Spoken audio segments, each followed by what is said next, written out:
এই ঘূর্ণিঝড় সাগরের ভিতরে তৈরি হয়, এটা আমাকে বাড়ির দ্বারে তৈরি হয় না।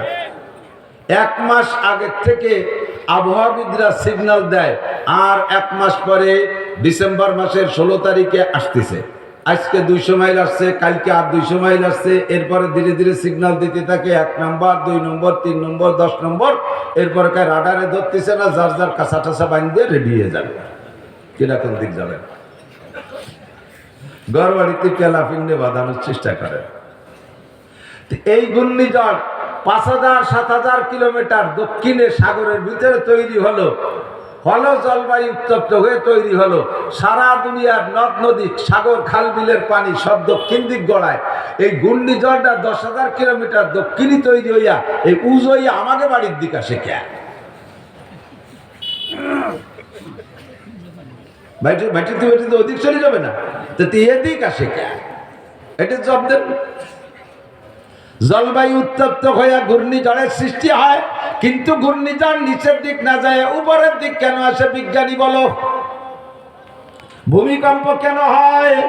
কয় মাটির নিচ থেকে পানি, তেল ইত্যাদি বের করতে করতে তলে ফাঁকা হয়ে গেছে, এরপরে জাকি দিয়ে বসে পড়ে। এর নাম হলো ভূমিকম্প। দোস্তরে, বাংলাদেশের মাটির নিচ থেকে কতটুক পানি আর তেল গ্যাস বের করলাম যে ঝাঁকি দিয়ে এত জায়গা নিচু উঁচু করে ফেলে। মধ্যপ্রাচ্য, আরব আমিরাত, আরব কান্ট্রি, 40-42টা মুসলিম কান্ট্রি, সে জায়গার থেকে শত শত বছর, কত হাজার হাজার লক্ষ লক্ষ কোটি কোটি, জীবন ভরে কোটি বলতে বলতে হাঁটুর কোটি খুলে যাবে, তবুও কোটি বলা শেষ হবে না। এত টনকে টন, গ্যালনকে গ্যালন তেল বের করতেছে। সে জায়গা তো তলে ফাঁকা হয় না, সে জায়গা তো জাকি লাগলো না। জাকিটা বাংলাদেশে কেন লাগে? এবার কও, তোমরা কত বড় বিজ্ঞানী, একটিবার প্রমাণ হোক। বিজ্ঞান পড়ায় তোমাদেরকে সরকার, বাংলাদেশ সরকার, প্রযুক্তি বিশ্ববিদ্যালয়, কত সায়েন্স বিজ্ঞান বিশ্ববিদ্যালয় বানাইয়া কোটি কোটি টাকা তোমাদের পিছনে খরচ করে। একটা কিছু আবিষ্কার করে দেখাইতে আজও পারো নাই বাংলাদেশি বিজ্ঞানীরা। এখন একটা সুই ফাঁসা ফুটো করতে হবে, কি যে তাও দিশে পাও না। সুইটা বানাতে পারো, সাইডা নিয়ে ফুটো করে আনা লাগে। একটা মেশিন বানাইতে পারো না, একটা যন্ত্র বানাইতে পারো না, একটা কিছুই বানাইতে পারো না। এখনো পর্যন্ত সরকারের বস্তা বস্তা টাকা তোমাদের পিছনে খরচ করে। কথা বলেন ঠিক না? কোন জায়গা থেকে কিছু আবিষ্কার করতে পারো না। মেডিকেল সায়েন্সের মেডিকেল বিশ্ববিদ্যালয়ের কোটি কোটি টাকা তাদের জন্য খরচ করতেছে। বিঘেকে বিঘে, একরকে একর জমি দিয়ে তাদের বড় বড় বিল্ডিং বানাই দিয়েছে। আজও পর্যন্ত তোমরা এমন একটা ডাক্তার বানাইতে পারো নাই যেই ডাক্তারের উপরে আস্থা তৈরি হতে পারে।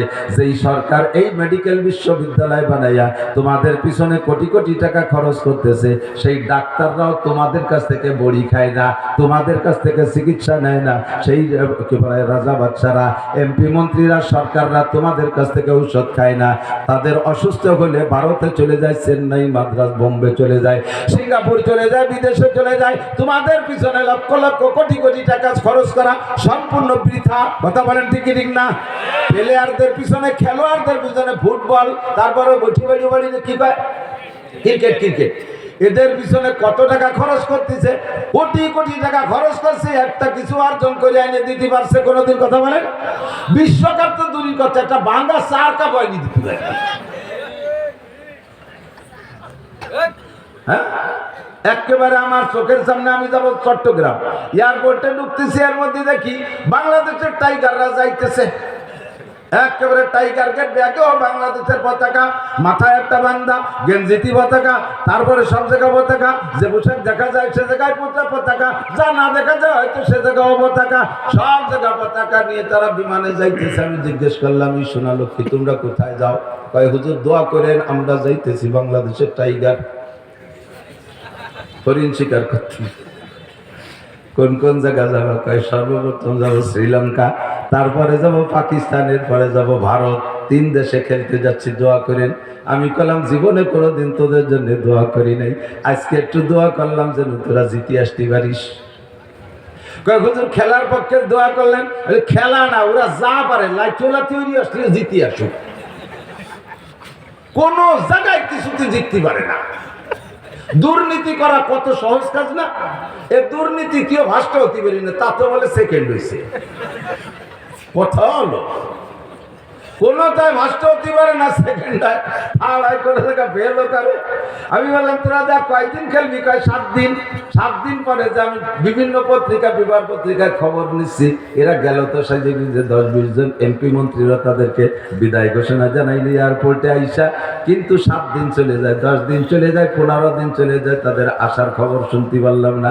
এরপরে ওই খেলা দেখা পার্টি একজনকে জিজ্ঞেস করলাম, অমুক তারিখে টাইগাররা গেল বিদেশে খেলতে জন্য, তারা কি দেখি জিতে নিয়ে আসলো, গেল তো খুব সাজে গুজে, আসলো কিভাবে তা তো জানলাম না। জানবেন কি, পরে হারিয়ে গেছে, বাটে এই বসতে ভেলে ভেনে চলিয়েছে। বস্তা বস্তা টাকা তাদের জন্য খরচ করে।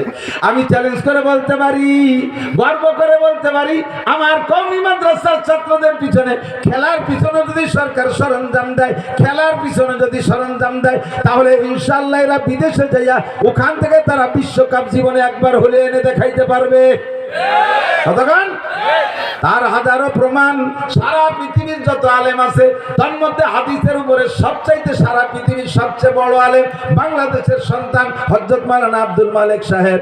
সারা পৃথিবীর যত হাফেজ আছে, সর্বকালে সর্বোচ্চ দিন থেকে প্রতিযোগিতা শুরু হয়েছে, সেই থেকে বাংলাদেশের হাফেজরা 110 দেশ, 120 দেশ, 115 দেশ, 100 দেশ, 99 দেশ, 50 দেশ, 10 দেশ, যত দেশের মধ্যে প্রতিযোগিতা হোক, বাংলাদেশে হাফেজরা 1 নম্বর হয়ে আসে। কথাকান?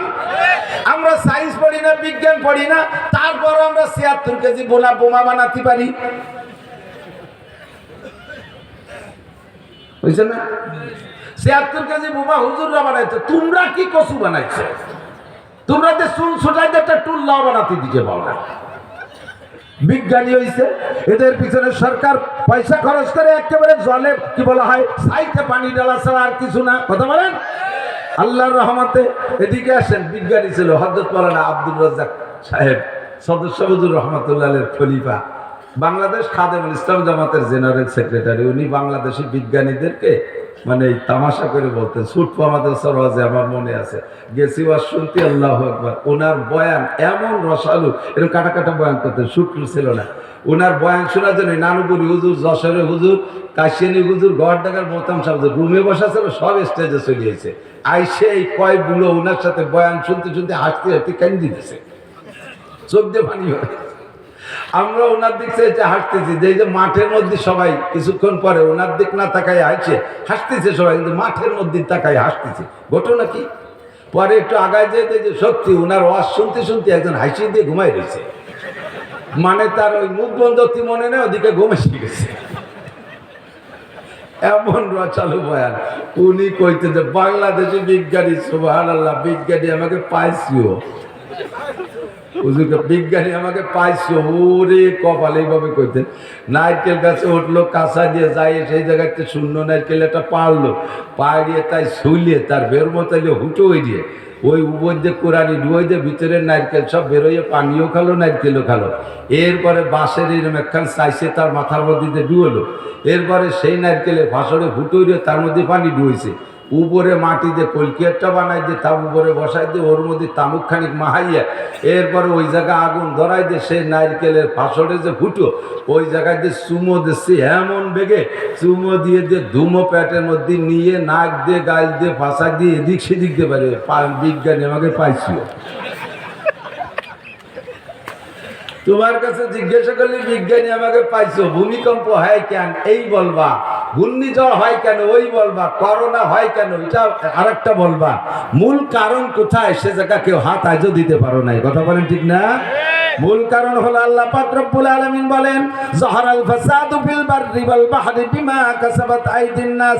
জলে আর স্থলে, আসমানে আর জমিনে, ব্যক্তিগত জীবনে, পারিবারিক জীবনে, সামাজিক জীবনে, অর্থনৈতিক জীবনে, আন্তর্জাতিক জীবনে, রাজনৈতিক জীবনে যত পদস্খলন, যত আপদ বিপদ, যত বালা মুসিবত, যত গজবাজাব আছে, সবগুলো এই সমস্তগুলো, যত প্রাকৃতিক দুর্যোগ আছে, সবগুলো আসার কারণ হলো বিমা কাসাবাত আইদিন নাস। এগুলো সবই তোমাদের কর্মফল। ঘূর্ণিঝড় কেন হবে? যদি ঘূর্ণিঝড় হয় তো সাগরের নদী তৈরি হয়ে ওই দিক চলে যাবে, এদিক কেন আসবে? কথা বলেন, নিচের দিক না যে উপরের দিক কেন আসে? তোমাদের কর্মফল তোমাদেরকে শায়েস্তা করার জন্য আসে। এগুলো সব কিয়ামতের পূর্বাভাস। যখন দেখবে এগুলো বারবার আসতেছে তখন তোমরা বুঝবা কিয়ামত আর বেশি বাকি নাই। কিয়ামতের আগে আইনে কিয়ামত হবে মুহররম মাসের 10 তারিখ শুক্রবার। এই ভূমিকম্পের মাধ্যমেই কিয়ামতের সূচনা শুরু হবে। গত শুক্রবারে যে ভূমিকম্প, এটাও কিন্তু শুক্রবারে হয়েছে ভূমিকম্পটা, ঠিক না? বই পেয়ে গেছিলাম, আল্লাহ শুরু হয়ে গেছে শুক্রবার, পরে দেখে না মুহররমের 10 তারিখ না, তারিখ পাল্টে গেছে। আল্লাহু আকবার। কিয়ামত হবে কি হবে না? বলেন হবে। ইদা ওয়াকাতিল ওয়াকিয়া লাইসা লিওয়াকাতিহা কাযিবা। কিয়ামত অবশ্যই হবে। কিয়ামত ঘটনা ঘটার মধ্যে কোনো সন্দেহ নাই। নবী আলাইহিস সালাতু ওয়াসসালাম সাহাবায়ে কিরামদেরকে নিয়ে বসে আছেন, বয়ান করতেছেন। ইতিমধ্যে হযরত ওমর ইবনে খাত্তাব রাদিয়াল্লাহু তাআলা আনহু বলেন, বাইনামা নাহনু ইনদা রাসূলিল্লাহি সাল্লাল্লাহু আলাইহি ওয়াসাল্লাম, আমরা নবী পাকের সামনে বসা ছিলাম। ইসতালা আলাইনা রাজুলুন, ইতিমধ্যে আমাদের মাঝে একটা লোক উদয় হলো। শাদীদু বায়াজিস সিয়াব ওয়া শাদীদু সাওয়াদিস শার, লোকটার গায়ে ধবধবে ফকফকে সাদা, এমন সাদা কাপড় জীবনে কোনোদিন দেখি নাই। গায়ের রং যেমন ফর্সা, জামা ওইরকম, পোশাক ওইরকম সাদা, মাথার চুল দাড়িগুলো, মুখের দাড়িগুলো